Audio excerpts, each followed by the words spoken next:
On se retrouve sur le salon des métiers, de l'orientation et de l'alternance sur le stand du MEDEF Île-de-France et je suis en compagnie de Jean-Pierre Gommet. Jean-Pierre, vous êtes président du groupement des activités du transport et de manutention de la région Île-de-France et président de l'association Formation, Transport et Logistique Nationale. Bonjour, merci d'être avec nous. Oui, bonjour. Expliquez-nous en quelques mots le groupement, qu'est-ce que c'est et l'AFT, qu'est-ce que c'est? Oui, bien sûr. Alors, le groupement, c'est un groupement de fédérations de transporteurs en Île-de-France pour pouvoir parler aux différentes autorités, que ce soit la mairie de Paris, la région, peut-être en partie le gouvernement. Et en ce moment, on a beaucoup de travail puisqu'en fait, on prépare très assidûment les Jeux Olympiques et la livraison, ce qu'on appelle la livraison urbaine. Pour ce qui concerne l'AFT, ça c'est un métier au niveau national qui représente le financement de toute la formation pour les conducteurs, qu'ils soient conducteurs poids lourds ou conducteurs autocars voyageurs. Alors vous parliez justement des Jeux Olympiques et de tout ce que ça génère. Vous allez avoir notamment beaucoup de besoins en matière de recrutement, notamment pour les chauffeurs d'autocar. Alors, effectivement, sur la partie autocar, on a un vrai besoin de recrutement. La RATP, dans le coup exact, est pareil comme nous. C'est à peu près 5 à 6 000 conducteurs supplémentaires qu'il faut pour honorer les demandes des JO. Et dans la partie marchandises, c'est depuis 2018 où il y a une véritable baisse d'activité, baisse d'activité de conducteurs, parce qu'il y a un phénomène de vieillissement qui est très important. Notre moyenne d'âge des conducteurs, ça paraît curieux, mais c'est près de 44 ans pour les marchandises et 46 ans pour les voyageurs. Donc ça fait, sur un effectif de 200 000 conducteurs, ça fait 25% de conducteurs à trouver chaque année, c'est-à-dire à peu près 40 000. D'accord. Alors justement, parlons un peu chiffres, oui. Pour faire une cartographie oui. de ces métiers.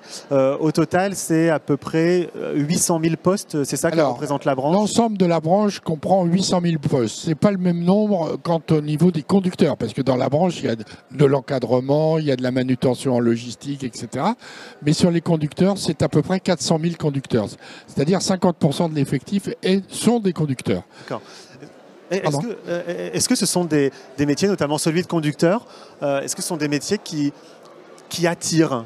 Est-ce qu'on a une bonne image de ces métiers ou est-ce que c'est compliqué? Alors, c'est très compliqué parce que pour attirer les jeunes, il faut trouver des solutions. Parce que très souvent, le métier de conducteur, c'est un conducteur de camion. Puis vous savez très bien qu'il y a ce qu'on appelle le camion bashing. Oui. On entend la mairie de Paris, il ne faut pas de camions, c'est des pollueurs, c'est accidentogène. C'est vrai que quand on est sur l'autoroute, en partant en vacances et qu'il y a des files de camions qui doublent, où on se met derrière et on klaxonne parce que pendant 2 kilomètres, le camion double un autre camion, c'est pas une image très folklorique. Par contre, l'intérêt d'être conducteur, nous, ce qu'on essaye d'expliquer, d'abord, les rémunérations peuvent être intéressantes. Il faut savoir que les différentes fédérations ont augmenté les salaires entre 2022 et 2024 de 17,5% sur les salaires de base. C'est pas neutre, c'est les mêmes problèmes que pour, par exemple, l'hôtellerie. On a été obligé de rehausser les salaires. Et puis, c'est une forme de liberté.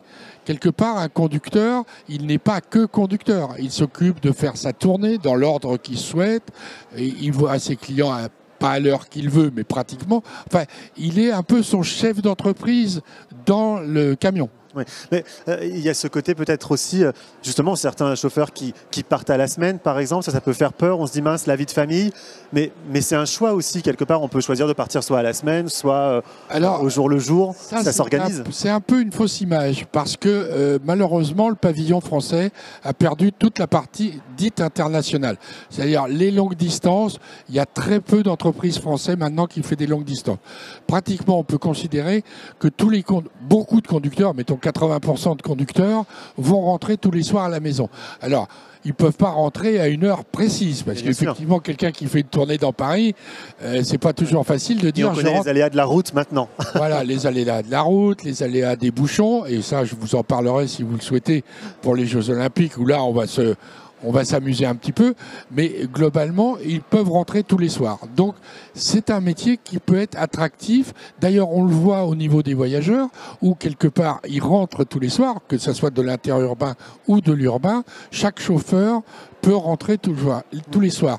Et c'est d'ailleurs comme ça qu'on peut aussi féminiser le métier. Alors, j'allais vous poser la question, justement, parce qu'on parle de conducteurs, mais est-ce qu'il y a beaucoup de femmes dans ces métiers? Alors, statistiquement, on surveille un peu notre métier par un observatoire de la profession et on s'est aperçu qu'on a maintenant 11% de femmes conductrices. Et donc, ça va venir tout doucement. Il y a encore des freins. C'est un métier d'homme, hein, on le dit depuis des générations. Mais il va falloir aussi qu'on travaille, nous, en interne, par rapport à l'accueil. Ne serait-ce que, par exemple, dans les routiers, c'est très compliqué pour une femme d'aller dans un routier où il y a un certain nombre de messieurs qui les regardent peut-être un peu différemment. Mais je pense qu'il y a des émissions de télévision qui mettent ça en avant. Et c'est très facile de conduire un camion. C'est des camions qui sont assistés. Et je vous propose même, si vous le souhaitez, il y a un simulateur dans le salon. Et donc, vous essayerez et vous verrez, comme moi, c'est très facile de conduire un camion. Alors justement, vous dites que c'est facile de conduire un camion, c'est parce qu'avec les nouvelles technologies, c'est plus comme le camion de l'époque où c'était compliqué. Maintenant, c'est presque automatisé sur tous les plans. Alors déjà, la position du conducteur. La position du conducteur est une position assise, en hauteur, et qui permet de regarder l'ensemble. C'est-à-dire que vous avez une visualisation de l'ensemble de votre environnement au niveau du poste de conduite qui est plus facile pratiquement qu'une voiture où le devant de la voiture est à 1,50 m du poste de conduite. Là, il est vraiment devant le conducteur et vous voyez tout. Donc c'est très facile. Et puis il y a toutes les assistances maintenant. Il y a les assistances au freinage, les assistances au choc. Maintenant il y a même des caméras qui sont à la place des rétroviseurs. Donc vous voyez, il y a des évolutions techniques. Le volant se tourne extrêmement facilement. Tout est assisté. Les vitesses sont en automatique. Enfin bon, il y a plus ce qu'on faisait avant dans les années que vous n'avez pas connu, qui était le double embrayage ou le double débrayage, ce qu'on apprenait à l'armée. De façon très pratique, pour les jeunes qui nous regardent, si je veux entrer en formation pour devenir conducteur, alors soit de poids lourd ou d'autocar, je peux, quand, comment, quels sont les prérequis, comment ça se passe? Alors, il y a effectivement la branche éducation nationale qui a des formations avant le bac pour pouvoir être conducteur. Et donc, il y a environ 27 lycées professionnels qui sont pilotés par l'éducation nationale et qu'on aide, l'AFT aide, puisqu'on met des camions à disposition dans les écoles, dans ces 27 écoles au niveau national. Et puis parallèlement à ça, la profession s'est emparée du sujet avec des organismes de formation. C'est d'ailleurs à ce titre que l'AFT a été fait pour financer la formation des organismes de formation professionnels. Je ne vais pas tous vous les citer, mais il y en a 3 principaux qui sont l'AFTRAL, Upskill et Promotrans. Et ça, ils font ça pour la profession. C'est-à-dire qu'ils forment des conducteurs et maintenant on essaye aussi de cofinancer la formation de l'encadrement avec des écoles qui prennent avec Bac+2, Bac+3, Bac+5 pour être performants en logistique, parce que le problème que nous avons dans les conducteurs, nous le retrouvons dans l'encadrement, parce que la logistique est un métier d'avenir quelque part. Sans la logistique, il ne se passe rien. Bon, ça paraît curieux.